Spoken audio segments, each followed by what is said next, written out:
তো গাইস আমার এই বস্তায় কি এবং চেয়ার টেবিল নিয়ে আমি কোথায় যাচ্ছি চলুন দেখে আসি। হ্যালো এভরিওয়ান, আসসালামু আলাইকুম। আপনারা সবাই কেমন আছেন? আশা করি অনেক ভালো আছেন। তো গাইস প্রায় ফেসবুকে এবং ইউটিউবে অনেকদিন ধরে আমি কাজ করতেছি। ইউটিউবে 5 মাস আর এবং ফেসবুকে 6 মাস নাকি 7 মাস ধরে কাজ করতেছি। কিন্তু গাইস আমার ইউটিউবে একটু সাবস্ক্রাইব বাড়ে না। মানুষের দিনে 10 থেকে 15টা সাবস্ক্রাইব হয়, আর আমার একদিনেও একটা সাবস্ক্রাইব হয় না। গাইস আমার 10 থেকে 15 দিন পর একটা দুইটা করে সাবস্ক্রাইব হয়। গাইস কি বলবো আমি আর। এবং ফেসবুকে তো 2-3 দিন পর একটা করে ফলোয়ার্স হয়, তাও ভালো। তো গাইস আমি যখন ফেসবুকে প্রথম প্রথম ভিডিও ছাড়তাম, তখন আমার ভিডিওতে 400-500 ভিউজ আসতো।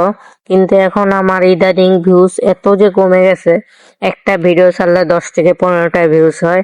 আর লাইক কমেন্ট তো দূরেরই কথা, লাইক কমেন্ট হয়ই না ধরতে গেলে। তো গাইস যাই হোক, এগুলো কথা বাদ দিয়ে গাইস, আমার এই বস্তার ভিতরে ছিল এই যে অ্যাপেক্স এর জুতা। গাইস এই জুতাগুলা কেন আমি আনছি চলেন গাইস আমি বলে দিই আপনাদেরকে। গাইস আমি 4টা বাজে স্কুল থেকে এসে ব্যাগ আর বসে শুধু মোবাইল টিপি। তার জন্য আমার দুলাভাই বললো একটা কাজ কাম কর, অন্তত তোর হাত খরচটাও চলবে। আমি দুলাভাইকে বললাম ভাই কি কাজ আমি করব, মানুষের কাজ করলে শুধু গালি বকা খাই। তার জন্য আমার দুলাভাই বললো তুই নিজের একটা কাজ কর, তাও তো হয়। গাইস আমি আমার দুলাভাইকে বললাম ভাই আমি কি কাজ করবো একটু আমাকে বলো। তারপরে আমার ভাই একটু ওয়েট করার পরে তারপরে বলল তুই একটা জুতার দোকান দে। তো আমি বললাম ভাই আমি জুতা কোথা থেকে আনবো। তারপরে দুলাভাই বলল আমি তোকে মাগলি না কি জানি কয়েকটা জায়গা, ওখান থেকে আমি জুতো এনে দিব, আর তুই ওই জুতা দিয়ে ব্যবসা করবি, অন্তত তোর হাত খরচটা চলবে। যেমন কথা তেমন কাজ, আমার দুলাভাই জুতো এনে দিল। তো সো গাইস আমার জুতার দোকানটা কেমন হয়েছে আপনারা একটু কমেন্টে বলে যাবেন।